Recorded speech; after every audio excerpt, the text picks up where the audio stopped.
Hello friend, welcome to the channel solution. आज का ये वीडियो आपके लिए बहुत ज़्यादा यूजफुल होगा क्योंकि हमने इस एक टेबल की मदद से different types of pharmaceutical as well as medical application of animal cell culture को समराइज करने की कोशिश करी है। आपने अगर हमारा main video whiteboard section पे ये नहीं देखा है कि what is the basic and importance pharmaceutical as well as medical application of animal tissue culture, तो एक बार वो वीडियो जरूर देख लें। वो आपके कॉन्सेप्ट को हमेशा के लिए बूस्ट और क्लियर दोनों कर देगा। उसका लिंक आपको इसी वीडियो के डिस्क्रिप्शन बॉक्स में मिल जाएगा। जब हम बात करते हैं एनिमल सेल कल्चर की, तो उसका मतलब होता है कि किसी एक पर्टिकुलर होस्ट सेल से, यहाँ पे हमारा जो होस्ट होगा वो बेसिकली एनिमल होगा, इससे हम टिश्यू को आइसोलेट करते हैं। आइसोलेट करने के बाद उसे एक कंट्रोल और आर्टिफिशियल मीडिया में ग्रो कराते हैं। इसके पीछे का पर्पस या ऑब्जेक्टिव हमारा सिंपल सा है कि हम अपने डिफरेंट टाइप्स ऑफ फार्मास्यूटिकल की जो एक्टिविटी है, इवेल्युएशन है, इसको पूरा करने के लिए एनिमल पे कम से कम डिपेंडेंसी मेंटेन करके रख सकें। आप जानते हैं कि किसी भी ड्रग का evaluation basically pre clinical trial में एनिमल के ऊपर किया जाता है और एनिमल के ऊपर एक्सपेरिमेंट करने के दो मेन तरीके होते हैं। पहला होता है इन विवो और दूसरा होता है इन विट्रो। इन विवो में हम एनिमल के इंटैक्ट बॉडी के ऊपर एक्सपेरिमेंट करते हैं, जबकि इन विट्रो में उसके किसी एक रेस्पेक्टिव पार्ट को डाइसेक्ट करके बाहर निकालते हैं और उसके ऊपर स्टडी करते हैं। मेथड चाहे कोई भी हो, इन विवो हो या इन विट्रो हो, वहाँ पे एक लिविंग ऑर्गेनिज्म यानी कि एनिमल डायरेक्ट या इनडायरेक्ट रूप से यूजफुल होता है या यूज में आता है। उसके ऊपर डिपेंडेंसी को जितना कम से कम कर सकें उतना हमारे लिए और सोसाइटी के लिए अच्छा होगा। इसी कॉन्सेप्ट को पूरा करने के लिए सेल कल्चर कई चीज़ों में आपकी मदद करता है। तो आज के इस टेबुलर समराइज वे में हम डिस्कस करेंगे कि कौन कौन से कैटेगरी वाइज हम इसका एप्लीकेशन फार्मास्यूटिकल में कर सकते हैं। इसका डिटेल वीडियो जरूर देखिएगा क्योंकि उसके बिना ये वीडियो अधूरा होगा और इसमें हमने केवल समराइज किया हुआ है। अगर हम बात करते हैं एनिमल सेल कल्चर का यूज़ का, तो मोटा मोटा हम इसको मॉडल सिस्टम के रूप में कर सकते हैं, कैंसर रिसर्च के केस में कर सकते हैं, वायरोलॉजी के केस में कर सकते हैं, टॉक्सिसिटी की टेस्टिंग के लिए, वैक्सीन के प्रोडक्शन के लिए और different types of genetic engineering जिसे हम RDNA टेक्नोलॉजी कहते हैं उसके लिए, रिप्लेसमेंट थेरेपी के लिए, जेनेटिक काउंसलिंग के लिए और जेनेटिक इंजीनियरिंग करने के लिए अलग अलग तरीक़ों से कर सकते हैं। आज की वीडियो में समराइज करते हुए पहले शुरू करते हैं हम, वह है इंट्रासेल्यूलर एक्टिविटी। इंट्रासेल्युलर एक्टिविटी कहने का मतलब होता है सेल के अंदर जो भी एक्टिविटी हो रही होगी उसकी स्टडी करना। अगर आप किसी पर्टिकुलर मॉडल सिस्टम के अकॉर्डिंगली सेल की बायोकेमिस्ट्री या सेल की सेल बायोलॉजी स्टडी करना चाहते हैं, या फिर किसी भी ड्रग का किसी भी पर्टिकुलर सेल के साथ क्या इंटरेक्शन है, डिजीज कॉज करने वाले एजेंट जैसे बैक्टीरिया, वायरस का आपके सेल के साथ क्या इंटरेक्शन है, जो ड्रग हम यूज़ करने वाले हैं इस डिजीज या इस प्रॉब्लम को ठीक करने के लिए उसका आपके सेल के साथ क्या रिस्पेक्ट है, या फिर प्रोसेस ऑफ एजिंग को समझने के लिए इसका क्या रिस्पेक्ट है, इस तरह की स्टडी करना चाहते हैं तो उसके लिए हमको ये जो एनिमल सेल कल्चर है वो काफ़ी मदद करता है। इसमें आप देखोगे study related to cell cycle. Cell cycle मतलब होता है सेल के ग्रोथ के अलग अलग फेज। इस अलग अलग फेज में हम सेल की स्पेसिफिक कैरेक्टरिस्टिक फीचर की स्टडी करते हैं, जिसमें सेल का डिफरेंशिएशन भी आ जाता है। डिफरेंशिएशन कहने का मतलब होता है डिफर करने की एबिलिटी, यानी कि अलग अलग उनको पहचान पाने की एबिलिटी। एग्जाम्पल की अगर हम बात करते हैं तो एक नॉर्मल सेल आप कंसीडर करिए। ये नॉर्मल सेल अपने डिवीजन के प्रिंसिपल के अकॉर्डिंगली कुछ इस तरीके से आगे जा करके दो सेल में डिवाइड हो जाएगा और ये दो सेल बिल्कुल सेम प्रोसीजर को फॉलो करेंगे जैसे हमारे बाकी के और भी सेल फॉलो करते हैं। बट अगर किसी कारण से उस पर्टिकुलर सेल की जो ग्रोथ है वो आपके कंट्रोल से हट जाती है और वो एक्सेसिव और अनकंट्रोल ग्रोथ में होता है कुछ इस तरीके से, तो वो कैंसर का कारण बन जाएगा। तो हम नॉर्मल सेल जो कि आपकी मेरी बॉडी में ग्रो कर रहा है उसके साथ जो कैंसरस सेल है उसकी कंपैरिजन करते हैं, उन दोनों के बीच में डिफरेंशिएशन करते हैं according to their biochemistry, cell cycle, ताकि ये जान सकें कि भैया नॉर्मली क्या होता है और अगर नॉर्मली में कुछ एबनॉर्मल आ जाते हैं just because of chemicals, radiation या फिर डिफरेंट टाइप्स ऑफ ड्रग्स के, तो वो कैसे आपके कैंसर सेल में कन्वर्ट हो सकता है। इसकी पूरी स्टडी यानी कि कैंसर की स्टडी हम इसी सेल कल्चर के थ्रू कर सकते हैं। अगला जो हमारा पॉइंट है स्पेसिफिकेशन कैटेगरी वाइज, वह है transcription and translation along with energy metabolism and drug metabolism. चलिए सब चीज़ों को समझते हैं। पहला पॉइंट है हमारा ट्रांसक्रिप्शन। ट्रांसक्रिप्शन का क्या मतलब होता है?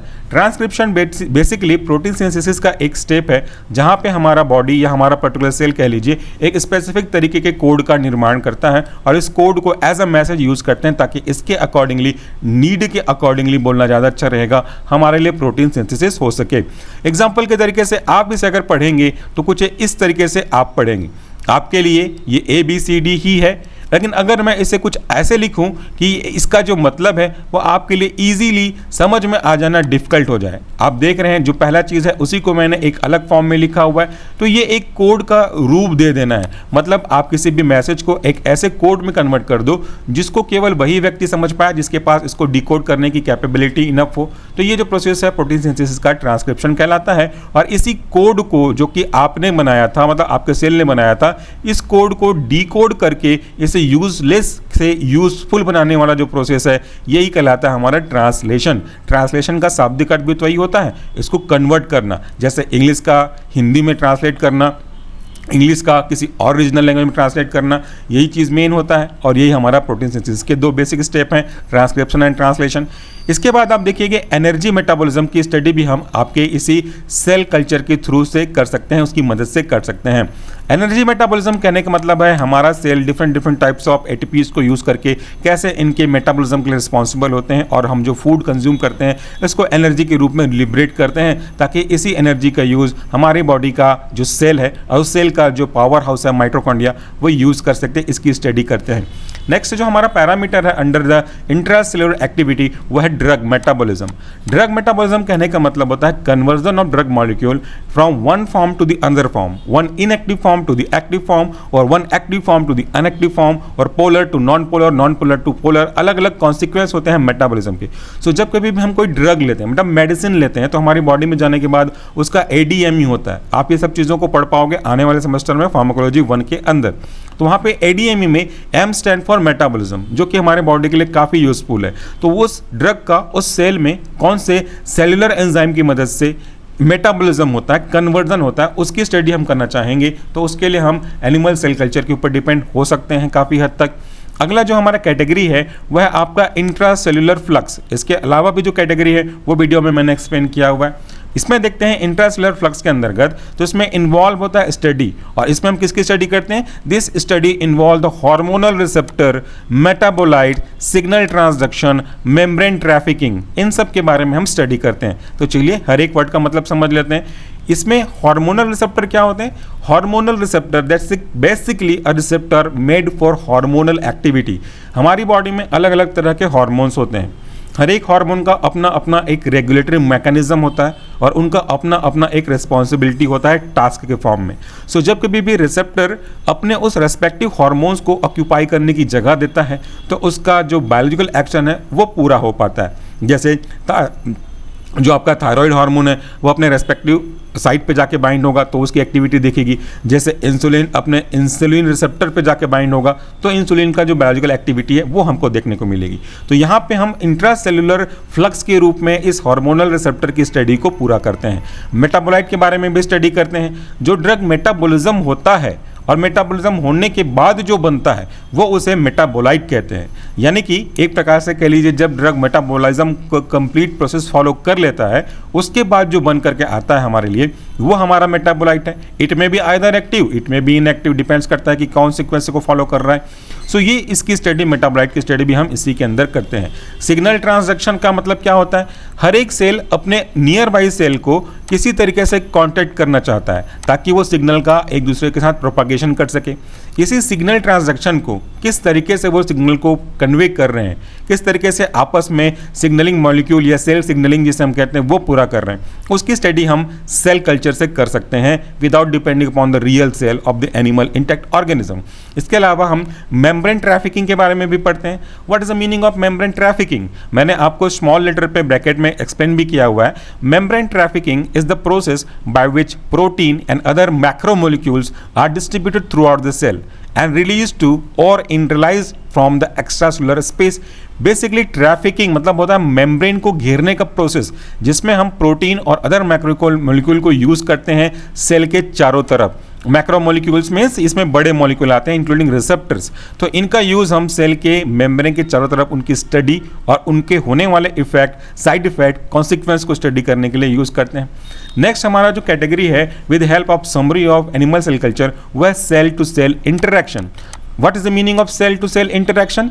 मान लेते हैं कि यहाँ पे हमारे पास दो व्यक्ति हैं, एक पहला व्यक्ति है, ये दूसरा व्यक्ति है, ये दोनों आपस में अलग अलग हैं तो आपस में कोई इंटरेक्शन नहीं करेंगे। जब ये व्यक्ति पास पास आएंगे तो इनका आपस में इंटरेक्शन होगा। ये इंटरेक्शन अलग अलग तरीके के हो सकते हैं, हो सकता है ये आपस में फ्रेंडली बिहेव करें, हो सकता है आपस में एक दूसरे के साथ इनकी जमती ना हो। तो एक के साथ दूसरे का बिहेवियर, इंटरएक्शन, एक के साथ दूसरा, दूसरा का पहले के साथ कैसा व्यवहार है, कैसा बिहेवियर है, इसकी स्टडी इंटरेक्शन कहलाती है। तो सेल और सेल में क्या क्या इंटरेक्शन हो सकता है, इसको हम बायोकेमिकल लेवल पे स्टडी करने के लिए एनिमल सेल कल्चर पे डिपेंड करते हैं। इसमें क्या स्टडी करते हैं? This study deal with the cell adhesion and motility.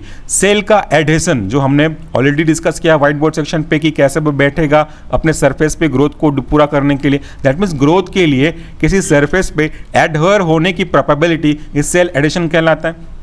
और उस सेल की मोटिलिटी कैसी है, इसकी भी स्टडी हम कर सकते हैं। साथ साथ में मैट्रिक्स का इंटरैक्शन देख सकते हैं, आपस में जो मैट्रिक्स है कैसे इंटरैक्ट करते हैं।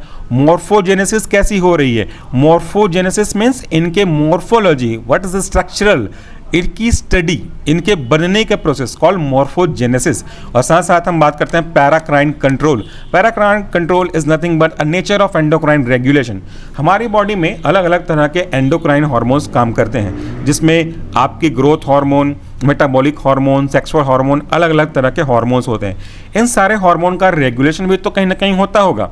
रेगुलेशन मीन्स किस केस में इन हार्मोन का सिक्रेशन को बूस्ट करना है, कब सप्रेस करना है, कब रेगुलेट करना है, ये सब कंट्रोल मैकेनिज्म कहलाता है। जैसे आप अपने घर को कंट्रोल करते हो, पंखे को हम रेगुलेटर की मदद से कंट्रोल करते हैं, ठंड लग रही है तो उसकी स्पीड को कम, गर्मी लगती है तो स्पीड को ज़्यादा, that's depend upon your choice and depending upon the situation whether available है, इसी के हिसाब से हम उसको कंट्रोल करते हैं। वैसे ही हमारा जो सेल है जिसके अंदर हम बात कर रहे हैं वो हमारा एंडोक्राइन सेल है, इसी के कंट्रोल करने के प्रोसेस को फॉलो करता है और उसकी स्टडी हम सेल कल्चर से कर सकते हैं। साथ साथ metabolic cooperation, that means metabolism कैसा हो रहा है, जो भी ड्रग आप लिए हो उस ड्रग का मेटाबॉलिज्म कैसे हो रहा है, उस ड्रग के मेटाबॉलिज्म होने में पर्टिकुलर टाइप्स ऑफ सेल का क्या इन्वॉल्वमेंट है, उसकी भी स्टडी हम यहाँ पे कर सकते हैं। Coming to the next consequence of the cell culture, यह है environmental interaction, that is simply study related to the drug action. जब कभी हम कोई ड्रग लेते हैं, ड्रग का मतलब क्या होता है आप समझते होंगे, वैसे भी आगे सेमेस्टर में समझ जाएंगे। ड्रग एक ऐसा केमिकल एंटाइटी है जिसका यूज़ हम either for prevention of the disease, either diagnosis of the disease और finally either treatment of the disease हम लोग करते हैं। सो ड्रग का उस पर्टिकुलर सेल के रेस्पेक्ट में क्या एक्शन है, डिजायरेबल एक्शन है, अनडिजायरेबल एक्शन है, साइड इफेक्ट है, लिथल इफेक्ट है, टॉक्सिक इफेक्ट है, सिनर्जिस्टिक इफेक्ट है, या वो ड्रग उस सेल के साथ बिहेव कैसा करता है, इसकी पूरी स्टडी इसी के अंतर्गत आ जाती है। इसमें हम बात करते हैं और चीज़ों की, तो वह इन्फेक्शन, कैसे कोई disease causing agent like bacteria, fungus, virus, protozoa, anthelmintics, ऐसे कई भी चीज़ें जो आपके सेल के साथ इंटरैक्ट करके उसको इन्फेक्ट करती है, उसकी पैथोफिजियोलॉजी क्या होती है, उसको भी इसके अंदर हम स्टडी करते हैं। Cytotoxicity means cyto that is stand for cell and toxicity it means not a good behaviour with the cell. So cytotoxic मतलब सेल के लिए जो टॉक्सिक हो सकता है उसकी स्टडी। साइटोटॉक्सिक बेसिकली आप समझते होगे कि आपके लिए सही नहीं होगा, but in the reference to cancerous activity और एंटी कैंसर ड्रग और एंटी माइक्रोबियल ड्रग, ये जो साइटोटॉक्सिसिटी है वो हमारी डिजायरेबल एक्टिविटी है।